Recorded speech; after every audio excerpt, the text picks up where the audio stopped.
Hey, we're live. Well, I'm live. I don't know where Dylan is. How's everybody doing? What do we got? Steve, first chat. Hello from Cologne. Hey, buddy. I like UK. Greetings from the UK.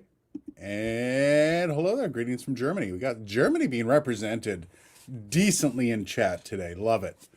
OG Kwasi, how's it going, everybody? I spoke with Dylan earlier today, but his schedule can be a little crazy and unwieldy. So I have a feeling he will be here momentarily. We'll see. Hasn't been responding to any of my messages, but that should be fine. How is everybody on this fine Friday? We got 6 people in the room. Let's let some people pile in. What? And they got new StreamYard stuff that I gotta get used to again. One of the worst parts about streaming services like StreamYards is every once in a while they're like, hey, we updated. You got a ton of new things to learn how to do. Like widgets. QR code. Oh, you can put polls and QR codes. That's kind of cool. Do you like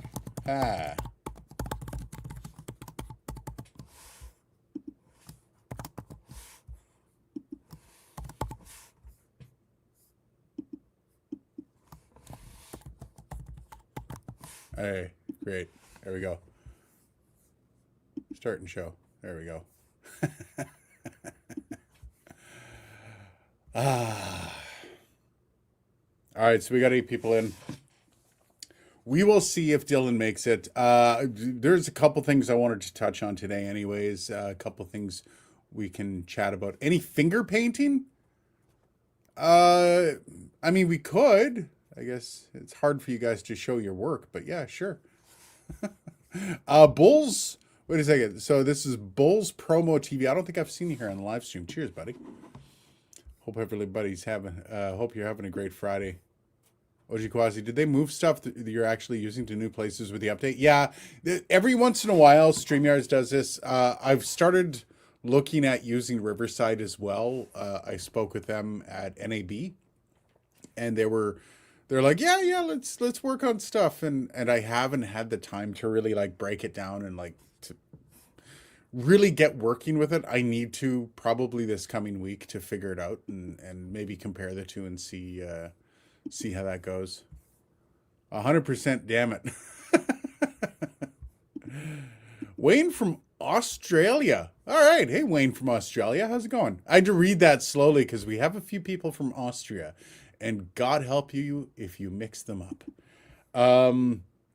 Yeah, so the video this week, we had ourselves a video that was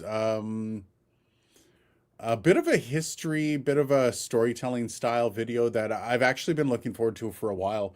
I'm using the new Focusrite, the 40th anniversary version on my gaming desk, and that's my new interface for my gaming desk. I don't need anything, just something just to keep the monitors basically spitting out audio. And it was an interesting experience dealing with a lot of the comments there.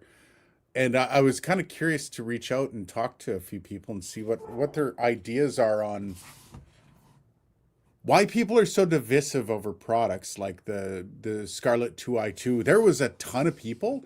I don't know what it is about the Focusrite Scarlett lineup. It actually breeds discontent. There's people that get really mad at the idea that you would find the Scarlett 2i2 or really any Scarlett product good.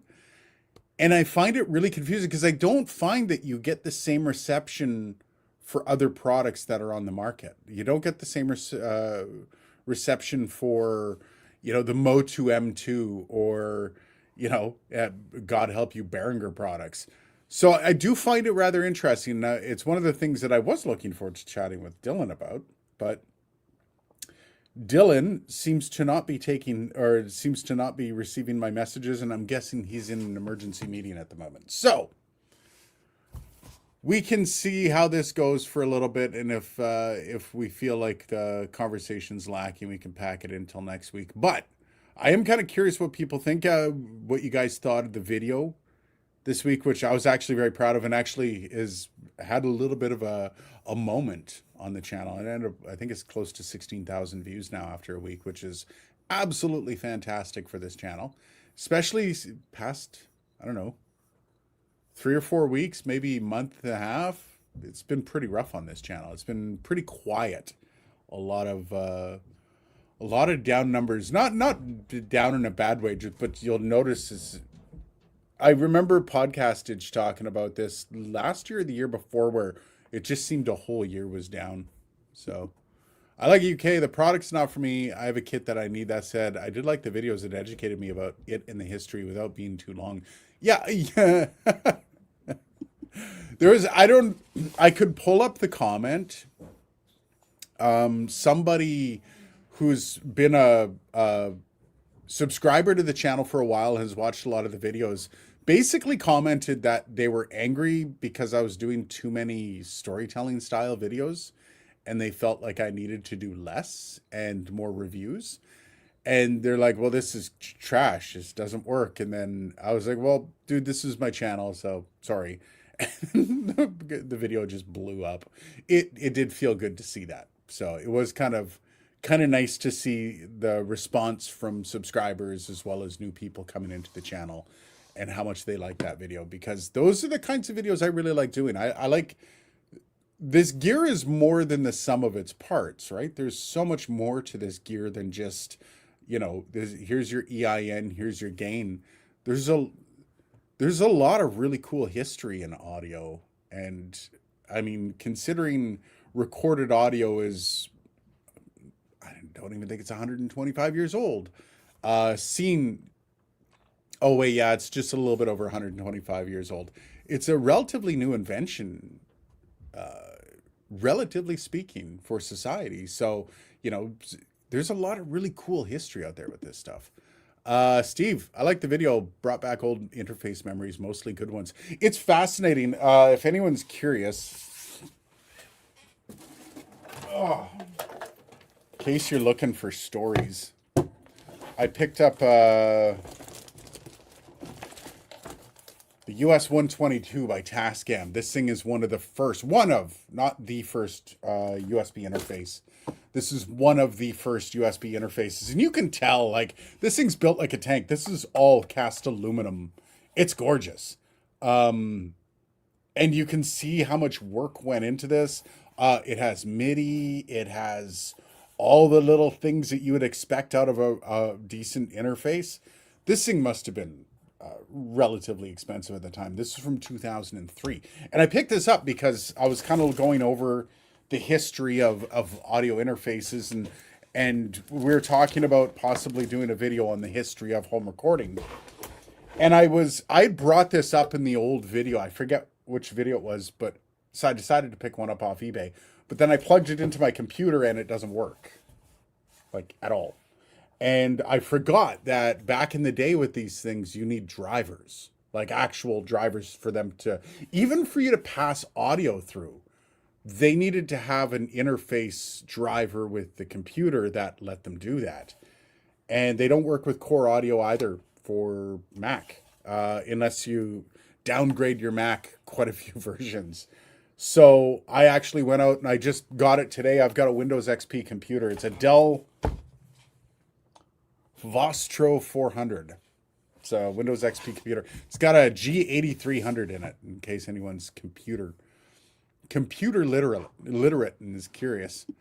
Greetings, Beresford. How's it going, buddy? Telling stories helps put things in context, and it's something I've done for 20 years. I feel like there's something missing. I don't like saying it like this because it's not trying to disparage the community, the audio community throughout YouTube. But I do feel there's a lot missing in that regard, in reviews and stuff like that.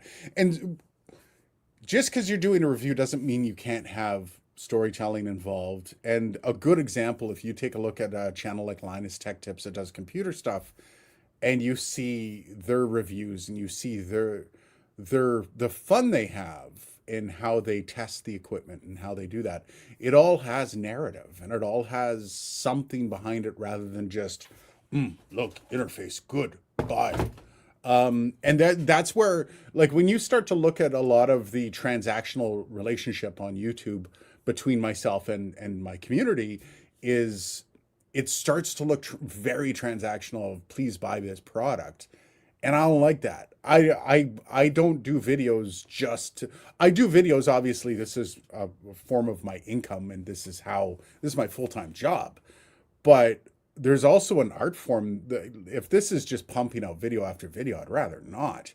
So I feel like this is something that is rather missing in the audio sphere on YouTube, and I'm hoping this can be something that more people kind of get into, because again, like I said, there's a really cool history in audio. Love that people are like, yeah, all your videos are trash, but keep watching for some reason. Oh, dude, that's YouTube. I have hate watchers. In fact, I have one of the older, very loyal followers who I weirdly pissed off in Discord, and he stormed off in a huff, and every once in a while he still throws some trash up in the comments and tries to belittle me as best he can. I think I blocked him from the channel, like, so he can still comment, but nobody sees his stuff. Still watches the stuff, still watches all the videos, still comments on stuff, and it's like, I don't get it. I found a Behringer interface on the street in a giveaway pile. Fair. Super cheap build. Can't wait to try it out. Obviously, the previous owner did not think much of it. You know what? It could also be, Steve, that there's very little market. Behringer doesn't resell well. It's one of those things that just, it doesn't matter the product. I'm sure the X32 Wing does, but like most Behringer products just kind of die on the shelf. You go on to Facebook Marketplace or whatever community used sales spots you use in your area, and you'll find the Behringer stuff doesn't move. So I can see why people probably threw it away. It's pretty, it's dead weight after a while. And I mean, Behringer designs their stuff to be dead weight after a while. It's meant to be landfill fodder. So I mean, good on you for getting a brand new interface. Hopefully it works well for you. Bulls Promo TV. I still have my realistic audio mixer from my DJ days. That makes 42 years of audio. Damn. A realistic audio mixer. That is fantastic. That thing, that would have been Radio Shack. Realistic was Radio Shack's brand. That's fascinating. If you're on my Discord, can you post a picture of that? I would love to see that. Sorry, it's on this side. The TIAC 3440S, whatever it is back here. I'm dying to get on that. The amount of setup it takes to get those going. You can see though, I've got the Mackie 15s, the Thump V4s in the background here. Got another one on that side. I have a feeling those are going to be, pumping out the sound from that tape machine. Because part of the issue with using the old TIAC was you've got to set it up, you got to plug it in, you got to get speakers for it, you've got to do all this stuff, and it's just getting my monitors off my desk, bringing them over, and it's just too much of a pain. But now that I've got the Thump V4s, I think it's going to actually come across good. We'll see how they sound, but I really do need to start using that thing, and I definitely need to get some content out with it. I remember USB being far from plug and play back in the days. OG Quasi. I will have to say, Apple, same thing, has done a hell of a job making plug and play almost universal. Still nowadays, you still have a lot of interfaces. Oh. Hey man, I don't know if people can hear you or not. Hey. Just so you know, people might be able to hear you on the live stream, so. Good, all right, I'll say nice things. You're all amazing. I am coming. I've had to do like a weird rollback update because Windows is being stupid and crapped out on me. So I am coming in a matter of minutes here. Just give me a bit. That's really personal information, but I appreciate it. We're just talking about audio interfaces. So you take your time, brother. We'll see you in a few. See you in a few. All right, brother. Okay, so we know where Dylan is. Yeah, I credit Apple for pushing that forward. But even still, there are still interfaces that don't work properly, or they're not fully integrated until you have. Now they've kind of passed them off as like little programs to like control the stuff, but it's technically a driver. Even on the Mac, the Scarlett downloads, you don't have to, but yeah. Man, SOS Corey 9525. What's the SOS, man? Which mic is the best? That was the SOS. Which mic is the best? Oh, dude, man. SM58. There's so many different ways you can take that. I have one right beside me. This is the Rode NT1. This is probably this and the SM58 best bang for your buck microphones you can buy. There you go. Next. I just say that because of price to performance, but also, I mean, what are you doing with it, right? Like, are you doing a podcast? Are you doing a video podcast? Are you in the room with other people? There's so many questions to ask around that. But yeah, in a heartbeat, I would say an SM58 and an NT1. There you go. You can literally do anything with both those microphones. I work in the waste industry, and no trash, your content isn't. Oh, thanks, man. The waste industry, that's interesting. I worked in the waste industry for a very short period of time. My sense of smell is very strong. So I appreciate that. I try very, very hard to make sure that my content is not trash. Like it actually keeps me up at night sometimes. Especially if I phone in a video, and it happens from time to time where you're like, I got to get a video out. A great example is I bought the Magnus Evo. The last Magnus Pro video really didn't do well when I first released it, and it took off, and people are still watching it a lot today. And that's cool. And I bought a Magnus Evo, so I figured I would do another video just, comparing the two. But it's not my passion, man. Doing desk videos isn't like a passion of mine. And it took me probably 3 weeks to get that video done. It's done. It's in the coffer. It's coming up in probably a couple weeks. But holy hell was that hard to do. And I probably redid the thing 3 or 4 times just because I didn't like that. I didn't like that. I can do better than that. So I think there's a lot of... a large part of me is constantly trying to not put out trash. And Print. Hi, how are you? Guess what I did? You won't believe me what I did. This can go many different ways. I'm really curious. Oh, I'm going to put them in. Are you in your underwear? Because if you're in your underwear, we're going to see you. Shut your mouth. I just wanted to say. Shut your mouth. I don't know if you know how cameras work, but you're supposed to face this way.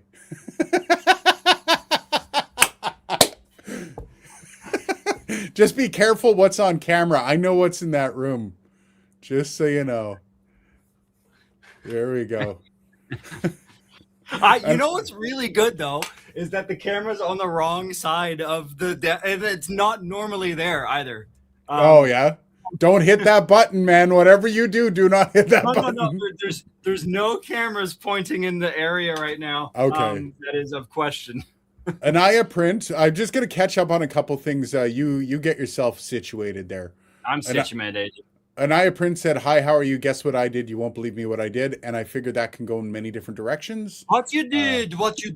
Rob a bank, kill a person. Did you buy a new mic? I mean, it could go many different ways. The order of all those things. Bulls promo. I used to slice tape on that TIAC. Oh, man. Nice. That's going back, man. Grease pen and eraser. Grease pen and eraser. The Flow Man. I'm seriously thinking about that new Focusrite ISA interface. Fuck me, I want it. Yes. I'd say every few days since it came out, I've been messaging it, Aiden, like, hey, I kind of want it. There's stuff in the pipeline that I know is going to be coming in that's going to be a centerpiece of my studio. Oh yeah, wait, you went black there, man. So there's stuff coming that I know I'm going to be getting will be centerpiece, and it's also just past tax time, and taxes this year weren't brutal, but there was a few other things that came up at the exact same time. Holy crap. it's been a financially draining couple months, and like I'm not broke, but I could go buy one, but it would be ill advised for me to go spend $3,500 on that. Hey, you went green. Oh, now you're back. Yeah, I'm back. Never do updates on a Friday. I like it. UK says that, just so you know. You know, when Windows is like, hey, do you want to update? And then you go to click no, and it doesn't even wait for you to respond. It's like updating. I'm like, fuck, man. Get a Mac. It was at like 457 too. I was like, shit, man. Andrew says maybe Dylan should get a Windows XP machine as well, so there's no modern software available he can install to stuff it up. That's funny. Yeah, shut up. I got my Windows XP computer, eh? It is slick. It is in great condition. Had no one ever. No, for like, remember, well, you remember remember in about 2003, did you have a Windows XP computer in 2003? I made it cutting my teeth. I cut my teeth on Windows XP, man. That was my formative operating system. This is Windows XP Professional too. Oh, nice Pro. Yeah, I remember Pro. I never had the Pro version. Yeah. What's that? When you boot it up, I think the Home Edition had the green lines that scrolled across on the like boot up screen, and then the Pro had the blue ones. Ooh. Oh, and hey, no, what you should have done is you should have found one that had Windows XP Media Center Edition, man. That was really at. Oh, I forgot about Media Center Edition. I had an old HP Pavilion like DV6000 laptop from like 2006 that had that on it, and it was such a gimmick. It was funny. It's like, hey, you want to watch TV on your computer? I've never used Pro. I'm very much looking forward to it. I don't think it's going to be much of a difference other than... No, I think there's just some extra shit that you have access to. Yeah, I'm not too concerned. But yeah, it was like $130 for the computer. I'm thinking about like going back and finding some XP era games just to see if this thing can game like Roller Coaster Tycoon stuff. Nice. Yeah, cereal box shit. Yeah. I need to get myself a CRT though for it. Like I've got the one monitor I have is a 34-inch ultra wide, which is not going to display properly with this. So I'm not exactly sure. I might actually have to go out and get like just a regular 720p monitor maybe. Go kind of HD, also kind of not. Rodmer says, I'd like to have a fairly general purpose mic, SM58, that I could sing into SM58. So I've been looking at the Lot Audio LS208. Fairly general purpose mic, LS208. That is more than a fairly general purpose mic. But yes, it's a phenomenal fucking microphone. Yeah. When you talk general purpose microphone, SM58, NT1, if you're looking at general purpose in polar patterns, NT2A, AKGP420, there's a ton out there that will cost you a lot less than the LS208, but I don't know of any studio that would be worse off with a Lot Audio LS208. So, Truth.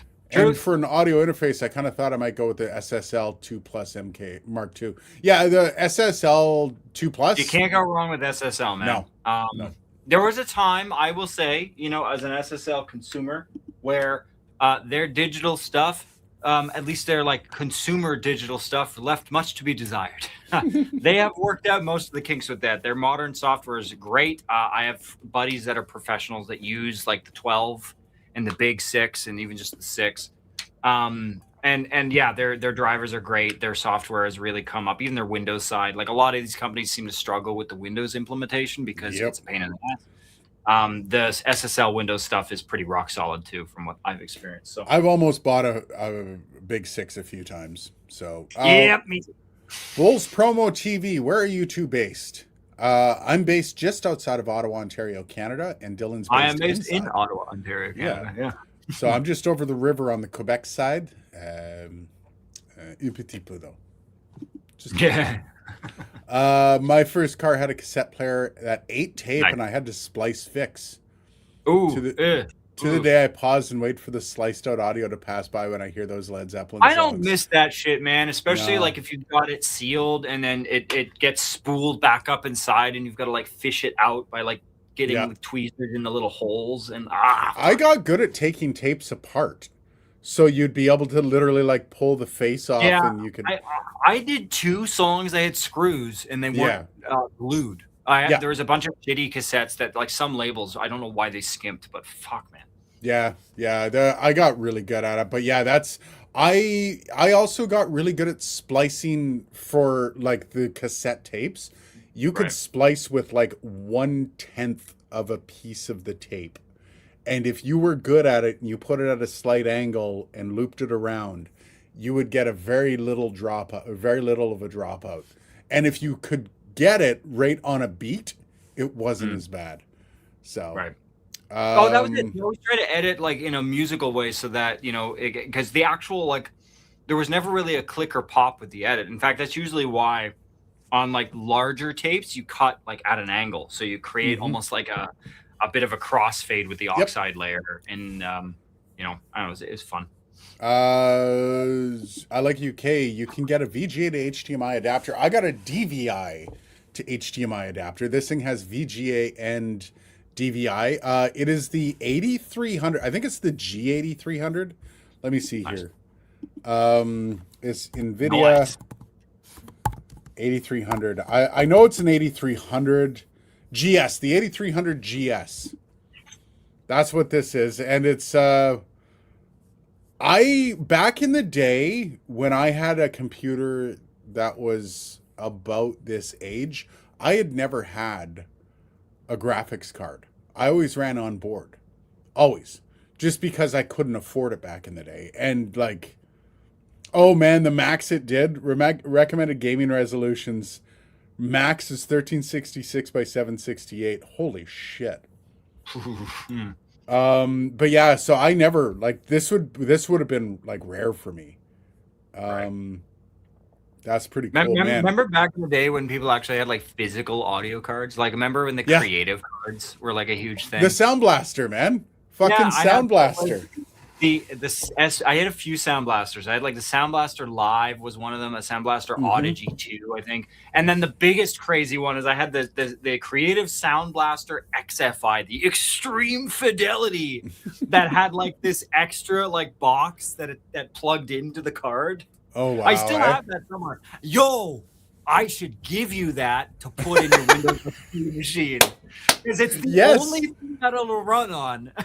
And we will compare that to an interface. It's got a built-in phono preamp on it. Oh wow! Like an internal audio card with an external component. The audio card itself is full 7.1 surround, and then it's got this whole like with a guitar preamp built in, and it's wild. It's nuts. I'm gonna have to fish that out, and then you can figure out how to install it. Oh, Andrew's got an idea. Old Lemmings games and Leisure Suit Larry coming up for Windows Gaming. I never played Leisure Suit Larry. I should have. Leisure Suit Larry. Yeah. Lemmings is so cool. Leisure Suit Larry, very dated. Space Quest is better. I can imagine Leisure Suit Larry would be one of those canceled games if people really like looked at it. Yeah, I'm pretty sure there's some questionable shit on there. That feels somehow derogatory, but I can't quite put my finger on it. Yeah, there's something in there. I would try it. I gotta find the source games, and that's the thing. Like I'm like, oh, I can download. No, wait, you can't download on this computer. You need to use DVDs. You need to play off of the DVD for these games or the CD. Because you don't have enough room on your hard drive. I remember that, man. I remember playing like Tycoon when I was younger, and like you'd have that whirring sound of your CD-ROM drive just buzzing in the background the whole time, and like the whole computer case would shake. Those were the days, man. Now my computer, other than the fans, which are always off, there's no moving parts anymore. It's not as exciting. Rodmer, this is an interesting question. I don't think Dylan can answer this, but I have some guesses. Any idea how much Rode is going to charge for the new LSA 1 ARM? They still haven't. I can't answer it, not because I won't, but obviously, even if I did know, but I don't actually know. I don't know. I know it'll be a good price. That rarely, I don't think I've ever actually seen like a price release from Rode. I'm like, ooh, that feels like a lot for that. Yeah. It's Usually the build. I'm The reason I'm hesitant to answer and guess is because the build quality on it is super high. really good. Yeah. It is Oh ridiculous. yeah, especially like the metal machining on that new ball Yeah. head is fantastic. It's one thing that we talked about. Like, oh shit, when you were here, Rode has this little mic adapter with a carabiner Yes. thing, Fuck, and I they want one of those. I have one. I should have given it to you to review. It's honestly, it's really simple, but the metal work on it is freaking awesome. It's so smooth. The way everything like the threads on everything are really nice. Yeah, the metalworking. I've always been impressed with Rode's metalwork. So Rodmer,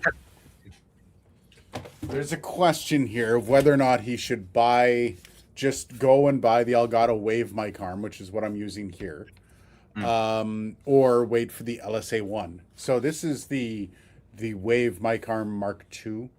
The LPA one. Is this the LP or the LPA one? Sorry, this is the low profile from Elgato, or it's the dual. I like this mic arm. This mic arm is very nice. It does not have a pivot this way, so this part can't go that way and back and forth, which is integral to a low profile. If you're looking for the full low profile experience, they do have a low profile boom arm with Elgato, the actual low profile one. It's a little quirky because the plates fall off and the magnets fall off the plate. As for somebody who's been hands-on with the LPA one from Rode, wait for the LPA one from Rode. I was gonna say I would, as a consumer, I would say that, but of course everybody's gonna read in subtext. Yeah, saying that. I was hands-on in the video, and it's. I was too, man. Nice. I didn't really get a chance to like fully just fuck with it until we were at NAB. And I'm impressed, especially the little cable management clips. Those are fun. Yeah. Andrew C007, friend of the channel. My computer had no HATD drive. Hard drive. Okay, had no hard drive, and you used a cassette player into 8K of memory. Yeah, we had an old Commodore 64 that had a tape player, and certain games came on the tape player. I miss those days, man. I had a Sharp laptop. It had like a lead acid battery in it, and it ran it ran DOS, and it had dual floppies on the side. And so you could run like WordPerfect or something, but you needed to like insert them, and then some programs had like a sequence where you had to put one in, and then hit a button, and it would load that, and then put another one. Yeah, then you put the next one. Yeah, been there. Pain in the ass. Bonkers when they upgraded to 16K of memory. Oh, I know. Oh 8K. yeah. My first computer was 1K, a ZX81. It had two colors, black or white. At that time, somebody said, "Wow, 1,000 characters? How could you ever need one? That's 1,000 characters." I like you, Kate. My first computer that I owned. So my parents bought an 8088 back in the day, but they bought it in the era of the 486. So like we never had an up-to-date computer. We had an 8088 for a while, but it was word processing was the best you could do on it. Pipes was the game for that, if I recall. My first computer that I purchased with my own money was a Pentium 100 with 1.3 gigs of hard drive space. I don't remember how much RAM it had, but it was that was a killer computer for the time. You could download pictures of naked women in like 5 or 6 minutes. It was I love great. That's a good benchmark. Now computers nowadays blow it out of the water. I always say about somebody when you ask them the first 3 things that they tell you about themselves, and I was 18 when I bought the computer. I'm lucky I left the house. That's true. That's true. That. I didn't get to be 18 with what the kids nowadays have. Yeah, just saying. People take that shit for granted now. Back then, nowadays. Yeah, everything's on your phone, and I literally had to walk uphill to school both ways. If you're referring to internet pornography, I'm just saying. Jerker, literally, Jerker comes up right next. That's awesome. Great timing. Yep. Coming in for the weekly tradition. Cheers, buddy. That was You're perfectly good. fucking timed. That Yeah, was that was gorgeous. fantastic. Like, okay. It was an 82, 83. Yeah, that was around the 80, 88 was around then, if I recall. Was that an IBM or was it Macintosh? Oh. I'm guessing it was an IBM, considering you said it was Z. What's that? A ZX81. I don't remember the ZX81. ZX81. Back in like the 90s, I built computers. Oh, wow. Sinclair Research. Timex Corporation. Nice. Wow, that's the, like, it's basically like a small typewriter with a TV attached to it. Yeah, I remember those the styles. I remember thinking my friend's Atari ST was the shit. Yeah, man. I have one of those somewhere. I think we got rid of it. But it was a 1040 ST. Nice. And it was cool, man. You could run some cool shit on that. Yep. For a single floppy, it was relatively quiet when the floppy wasn't doing anything. We had the Atari. Our first was a ColecoVision. Nice. Yeah. My gaming started pretty young. Never had a Nintendo. It was too expensive for us. I like UK. No, it was Zilog CPU home computer. Very, very slow. Yeah. Everything back then was very, very, very slow. It was just quicker to write it down on paper. Did you ever have, like, I would have, and if I find one of these, I would probably get it. Like the OG has some Irish fact. Like the old Macintosh, like the OG 128, like the all-in-one. I would kill. Those things are brutally expensive. Like, I know, and it's not surprising. They were such an iconic piece of kit. I would even go for, what are they called? The Gs? The G7? Oh, yeah. The G series. Yeah. I would kill for one of those. Liberty Dude wants to know, Dylan, how did the Thump 4 hold up in rain? Okay, so this whole conversation. It's not made for it. So I'll just say that it's not made. There's no IP protection, right? There's no ingress protection on the Thump series. It's not inherently designed for rain. That said, if you cover it, and as long as the humidity isn't like egregious and you're not leaving them outside for 10 hours, theoretically you could be okay. Disclaimer: I'm not saying to do this. If you do this, you accept the risk. I am not telling anybody to do this. I'm not giving anybody permission to do this. If you do this and it gets damaged, you will void your warranty. Okay? I'm just saying that right out of the gate so nobody comes after me. But I have done worse things with PA speakers and they have survived. So, as a representative from the product team, I'm not, well, I am the product team now, but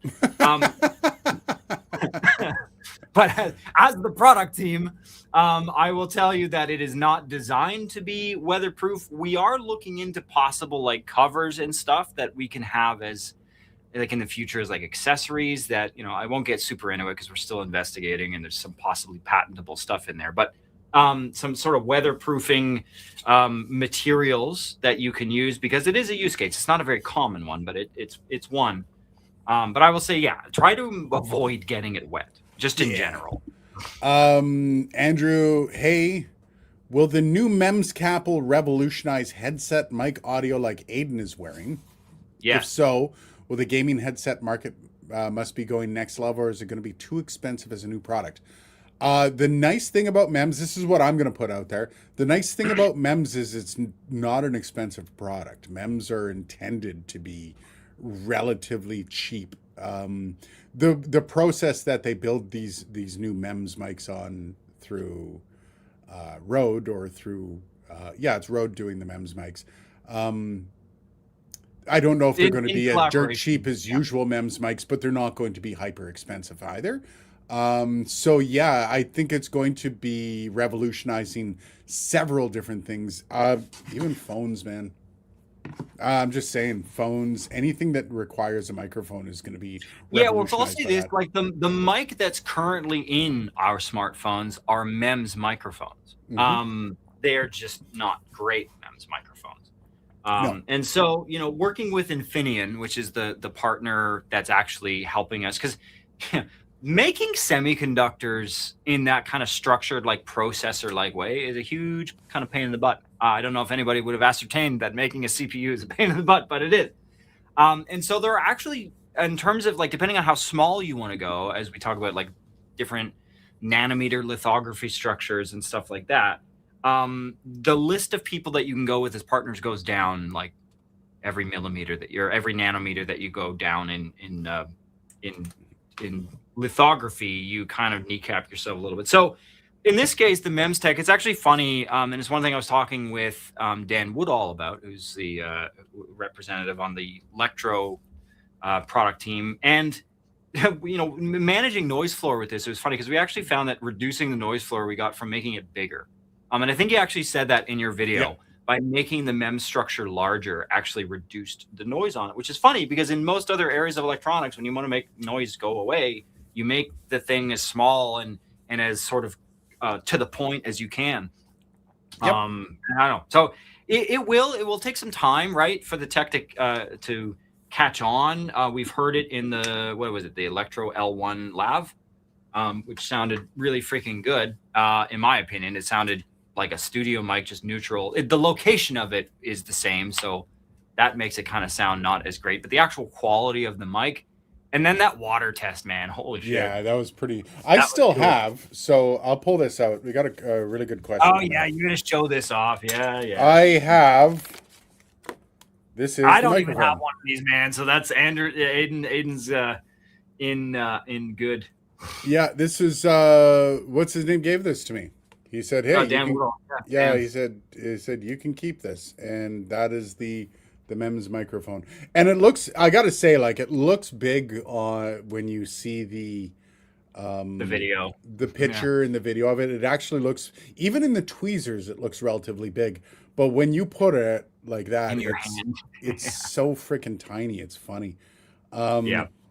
Okay, so we do have a question here that you are going to field, and this is actually a very good question. This is something that we have been talking about. I personally have talked with Peter Friedman about this, but I'll let Dylan cover this. The question is, as Dylan walks away, can Cursa, I believe the name is, sorry if I'm mispronouncing that. Hello, Rode does not have any improvements for accessibility like Zoom, Audient, and Focusrite in their devices. Can you support us, please? We cannot use Rodecaster Pro 2 or other devices as blind users. Dylan. So, as a blind user, I can certainly speak to this. Just drop a bomb there. Yeah, but if you didn't know, by the way, Dylan, would you like to fill that one in? I don't know. Yeah, I am very, very nearsighted, to put it lightly. I have, it's been something I've had since birth. I'm not fully blind by any stretch. A lot of people, when you say it, they're like, huh? Like, no. So yes, so it is a priority for me. This stuff is obviously for me is still much easier than somebody who is no sight at all. And so it is a priority. We're trying to look into stuff. There's some really deep products right now, one of which that Aiden has seen very recently, and they're tricky because their products have a lot of layers. And so I'm in the process of trying to come up with a voice control schema for some of these things and like layers of commands that you can go through that are intuitive and that are memorable. Because I don't know, and unless there's, and we're going to start talking to people as well that have preferences around this as well. Like I have some contacts locally that are, fully, non-sighted as it were. And see what preferences are. For me, the most easiest thing seems to be to have a voice control model of some sort that we can follow. But it is a priority to make this stuff accessible because Peter Friedman has said many a times, Jesus, if somebody doesn't have great eyesight, what's a better thing for them to do than to do sound and do things with sound? So the fact that vision ends up being a barrier to get into audio is really stupid. So it is something it is harder than it sounds like it would be to do, but it's something obviously that's a very near and dear cause for me. And so, yeah, I am inclined to definitely lean in that direction. I have been tasked with trying to find a solution there. So, yes, we will take care of you. And I will say one thing: when you talk about Zoom, Audient, and Focusrite, no shade on their products. Their products are fantastic. I love how Zoom rolled out their accessibility options. But you're talking about much higher difficulty in product and Yes. complexity of product when you start looking at something like the Rodecaster Pro 2. That isn't an excuse. No, By it's no not means. When you talk to Peter Friedman, he Yeah. knows full well, he has heard you guys, and he Yes. is working on it. And I can't say more. he is, I guess, speak to it. Peter's really serious about this cause, and it's something that anytime we have a product that doesn't land well. So, like one great example, and I'll pull them out because they're where the hell are they actually? But I've got the NTH50s around here somewhere, and a prime example is the NTH50s on the underside of the ear cups have braille for left and right, and so these are the little details that they're really starting to kind of take seriously. Yep. And so the trick, though, is trying to roll out those kinds of things in a digital product, because, and when I say digital product, I mean products that have a digital flow, because when you display stuff on a screen, it is non-linearized, and sometimes the way that you need to be presented with certain things, like for processing, need to be non-linearized. And so what I mean by that is you need multiple controls in front of you at once and multiple bits of feedback in front of you at once. And so when you're trying to do something like create a voice control / audio feedback, like the mixer tells you things that are happening in real time and you tell it what you want it to do, mixer interface, any of these kinds of tools, you've got to linearize that workflow. And for something that's really convoluted, that's hard to do. But it is something that I am investing a fair amount of time into trying to figure out, because, it is important to me. Okay, so are there waterproof for including scuba diving gear?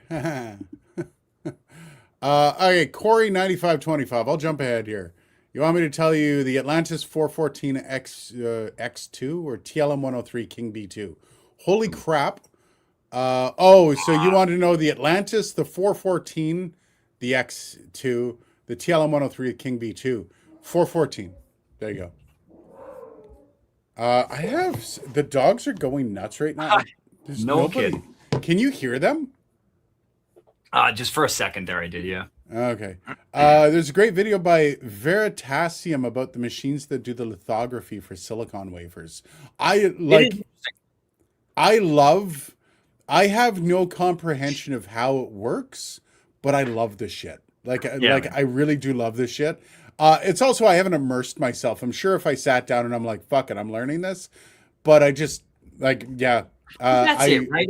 I think you and I both, and most of the people here as well, have, we have the aptitude enough that if we really just honed in on this, but it's like, there's so many other things that I have to hone in on before I get to that, Kilobyte, happy Friday. And Ken Cursa, sorry, I'm fucking your name up, buddy. I apologize.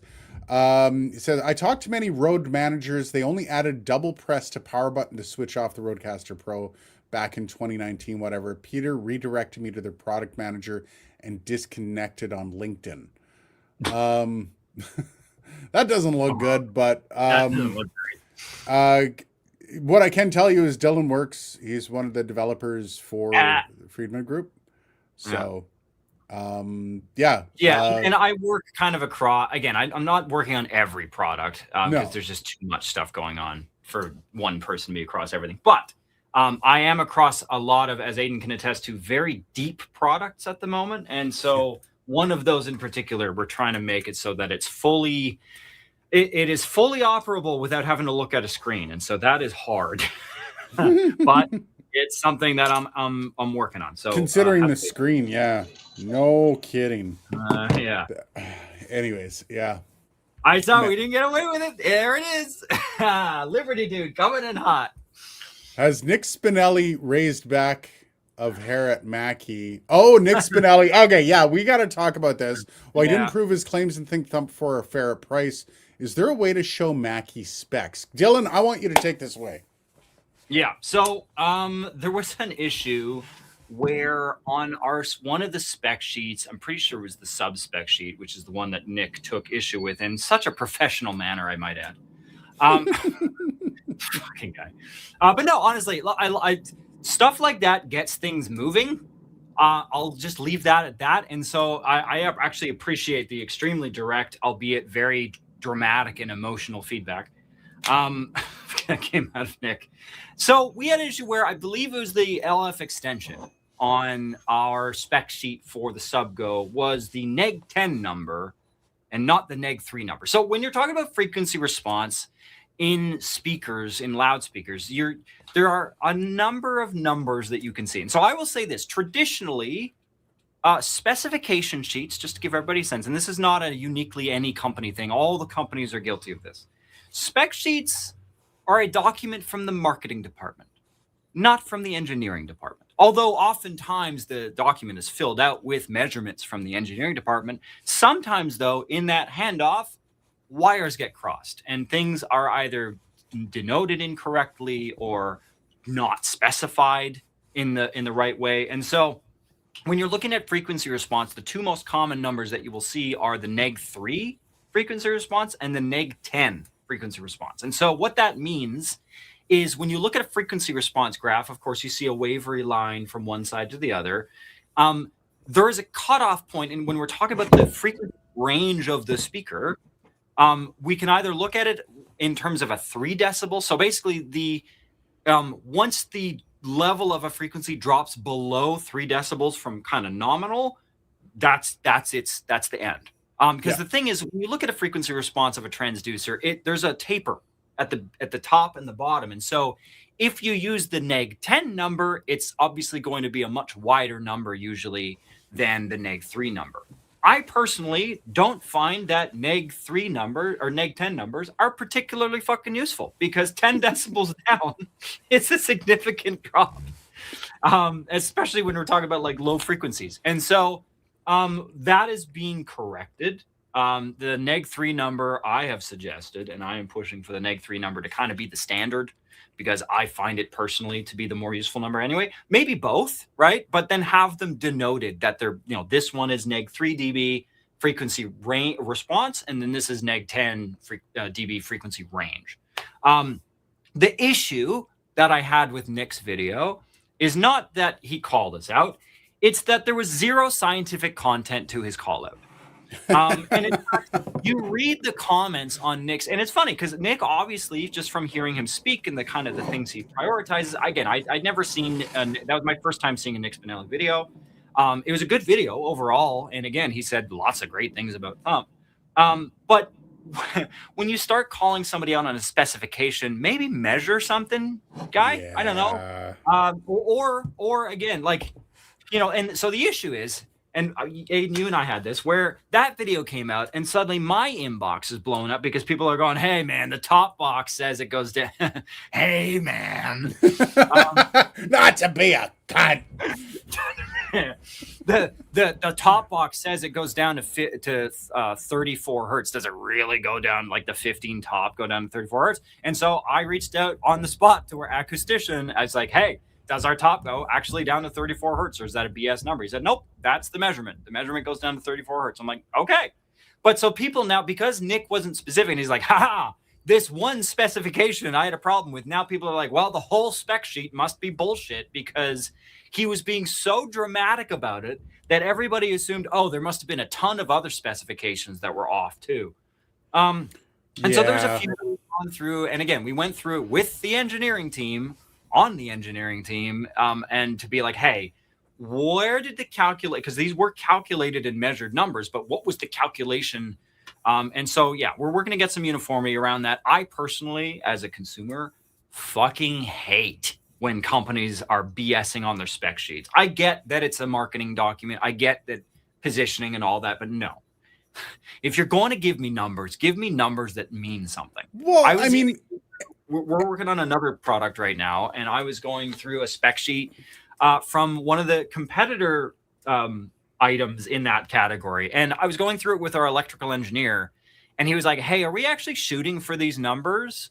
And I was like, we're shooting for I said, I was honest with him. I said, these are probably not right, but I said, we're shooting for these test conditions, or the specificity of these test conditions, and the number and types of parameters. And he said, well, good, because he's like, this EIN, I'm calling bullshit. This EIN is completely wrong.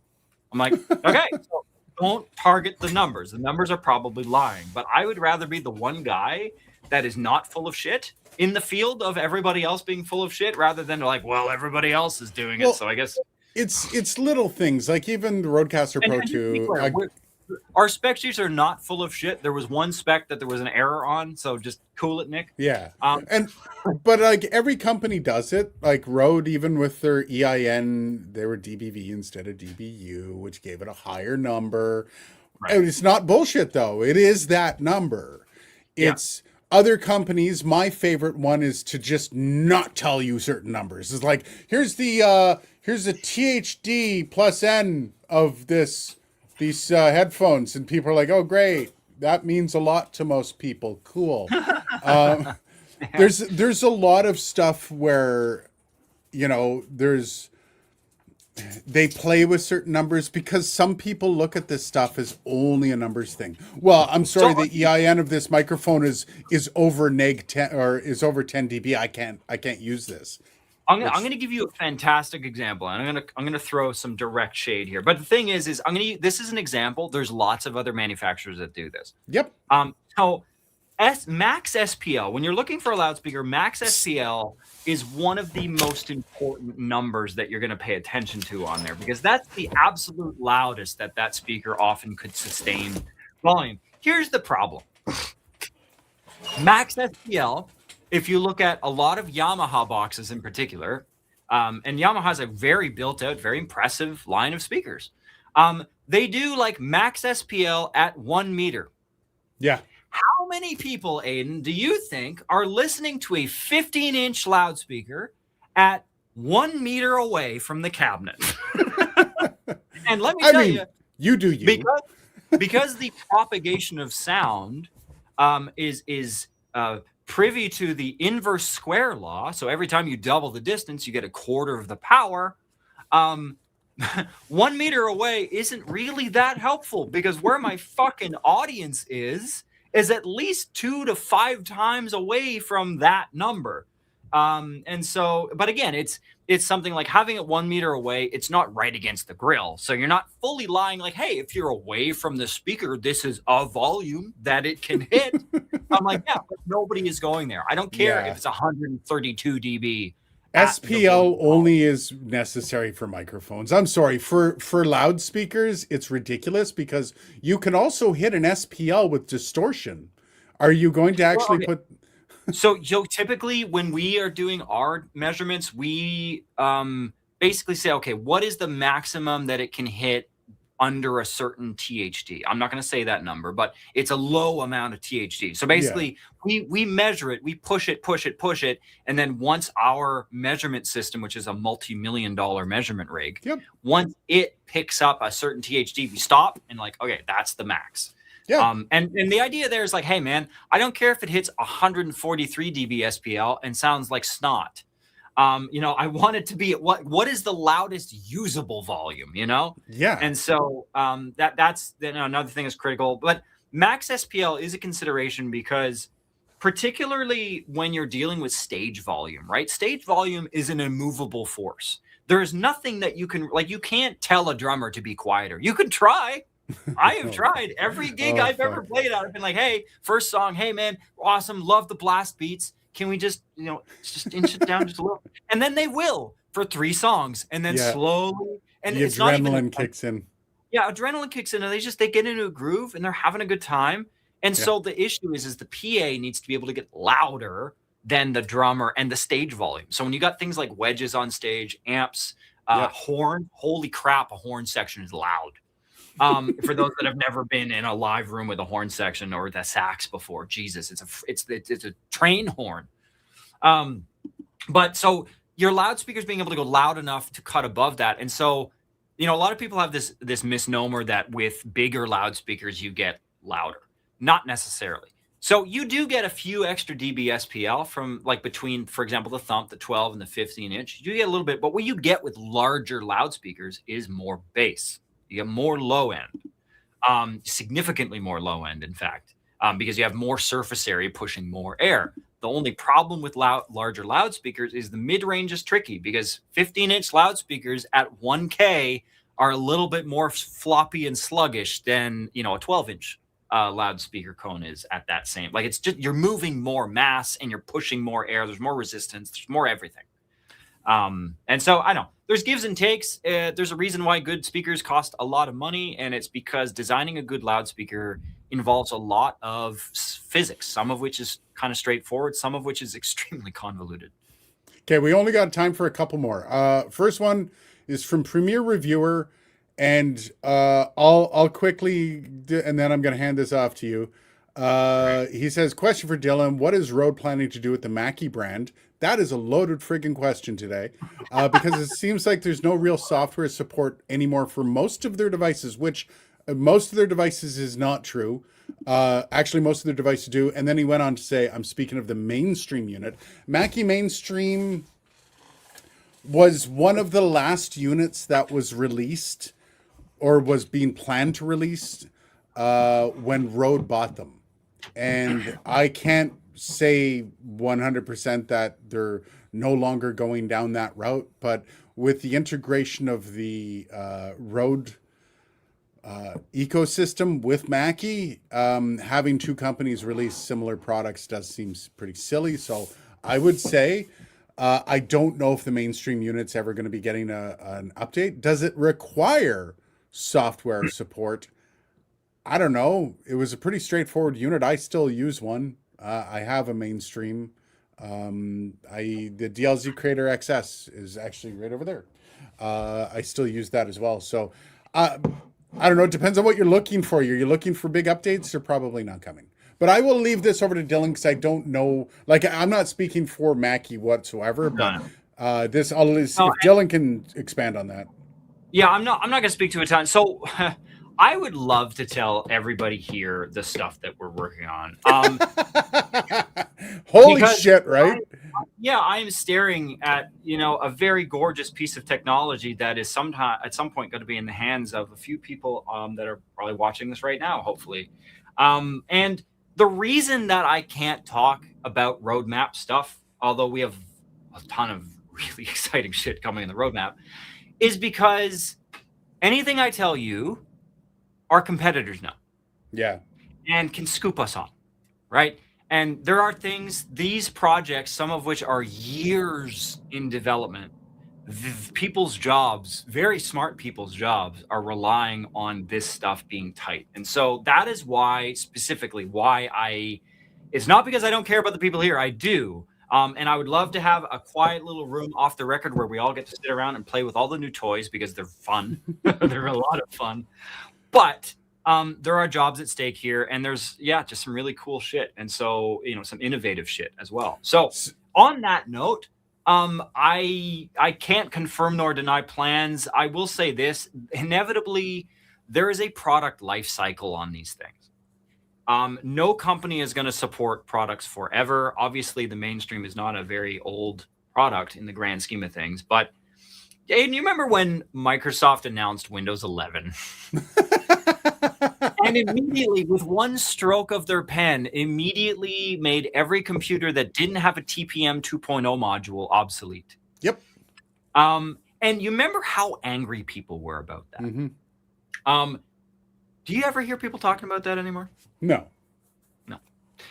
Unfortunately, with the development of technology, we do what we can when we build out software and firmware on products to make that stuff future-proof, right? The product I'm working on right now, there's a few things I was showing Aiden, like, hey, this module is in here. It's dormant. We haven't switched it on yet, but with an update, it will unlock all these features. And that you try to do stuff like that, but then inevitably you learn things. It's iterative. And then down the road, you're like, shit, we have to make a new product to accomplish, like our existing product doesn't have the physical hardware components to accomplish what we want it to do. And so, like, for example, if you change platforms, like if you're writing your operating systems, your firmware on a certain platform, on a building it in a certain space, and then you suddenly change platforms, all of that old code and shit that you wrote immediately becomes useless. Yeah, and I was about to address that with his next comment. He said it can't really use it on Mac. Part of the problem with that kind of stuff, like with something like mainstream, which, yeah, like it was not poorly timed. It was actually a great unit, but I mean, it was devised with the attempt to take Rode on, not to be developed by Rode, and Rode already offers. I mean, the Streamer X, you've got the Rodecaster video series. So it was never like it's for them to actually continue writing software that interacts with Rode every time Rode interacts with Macs every time it updates. That's going to be a rough ask for something like the mainstream. And I don't think that's going to happen. I don't think software development, it does work with, when I reviewed it on a Mac. So I do know at one time it worked on a Mac. You can reach out to Mackie and ask them, no. Last one. Liberty Dude, I just had to his response. He said, that response is what makes you the man, Dylan. Love your ability to stay straightforward and lighthearted. I feel like... Man, I'm a user of this stuff. And so part of my role in this machine is to make sure that we at least try to do our best to avoid making dumb mistakes that piss users off. There was shit today where I'm turning knobs, I'm turning encoders on stuff, and I'm going, I'm pushing it in. It should do this. Why the fuck isn't it doing this? And I'm passing this stuff on to like dev team, and we're in the weeds on it. And this Aiden knows the product I'm talking about, and we have a lot of people really excited about this product. Oh yeah, we are one of them. Our internal sales team is like salivating at the mouth right now, waiting for this thing to come out. And so we're going to talk about it on this channel. There's going to be a whole series of videos on it, and it's going to be awesome. And what I will say, and what I'm pretty sure I can say, is the particular product in question is what Dylan was hired for. Yep, quite literally. Yeah, I'm across lots of things right now, but the main focus is this piece that it will be coming out soon. I can't quite say when yet, because schedule is a bit of a moving target, as it always is in development. But it is going to blow people's socks off, I think, for its intended use and also a bunch of its unintended uses. And if you like the storytelling on this channel, this thing's going to probably elicit several videos at launch. One of them is going to be the background story that I haven't been able to tell all this time, because I'm fascinated by it. I'm incredibly proud of where this has developed from. This has just been a really cool couple years, and again, the pride. So this is going to be a really cool experience. So yeah, there is fun stuff coming, but we're going to leave it at that because we Outsider Jess. Oh, you skipped Outsider. You heartless Jess. I apologize. Dylan, important questions. Will they add color to the low profile boom arm? Yes. And if not, can you tell them the people want it and want headphone colors, please and thank you. Well, we got colored headphone cups, but I know you got the little cups, the different color on that. The boom arms are going to come out in color. I can. Yeah, I don't know, but it's such the colorway is the way of the future. I mean, just to show off, I've got some of these freaking awesome colored Rode USB-C cables. I got a green one, I got a purple one, a pink one, and a blue one, and they're the same colors as the XLRs. So if you've seen, but these are awesome. I forget what you've got a bunch of them, Aiden, eh? What's the wattage on these guys? It's like 100. Shit, it's on it. It's actually on the cable. Fuck. I know. Yeah, 60 watts and 5 gigabit over USB-C. So, and the price is pretty decent as well. I didn't mind the price. Bulls wants to know what the Discord link is. It's in every video. It's in the description just head up the description. Yeah, I don't know if it's in the description of the live streams. I apologize if it's not, but every channel video that's on this has that Discord link. So just click on the most recent video. Is the PSA 1, I think one of the PSA 1s has colorways too, right? Yeah, the PSA 1 Plus. Yeah. Okay. So I Yeah. again, I haven't had this conversation with anybody, but I just kind of assumed. So at Rode some point, loves color, and yes, you're going to probably 99.99% get the LPA, right? yeah, low LPA, profile arm. Yeah. low profile arm. Fuck, I keep. LPA one will be coming in multiple colors. Mm. Once it's released and it's had its first You know initial what I would roll love? through. I would love the desk stand too. The desk stand to be in multiple I colors. can't. I wonder how well they sell the desk stand. I'm actually really curious on that. I love it. Like I use it still to this day. I never thought I would, but holy shit, it's awesome for You so you many you different things. you have a DS3? The DS2. I Oh, have okay, so the yeah, I you're have the the current last one. I was version. gonna say, I didn't get one. I've already asked for him, and I'm like, can I? And I've seen a couple people like doing videos where they're like reviewing it, quote unquote. And I'm like, you Okay. son of a bitch. And then I get to the video, I'm like, no, they don't have it. Never mind. So, but yeah, guys, have yourself a great week. I've got to go feed my dogs before they eat my couch. I gotta go feed myself before I eat yeah, my couch. we'll see you next week, guys. Catch you next week. Cheers.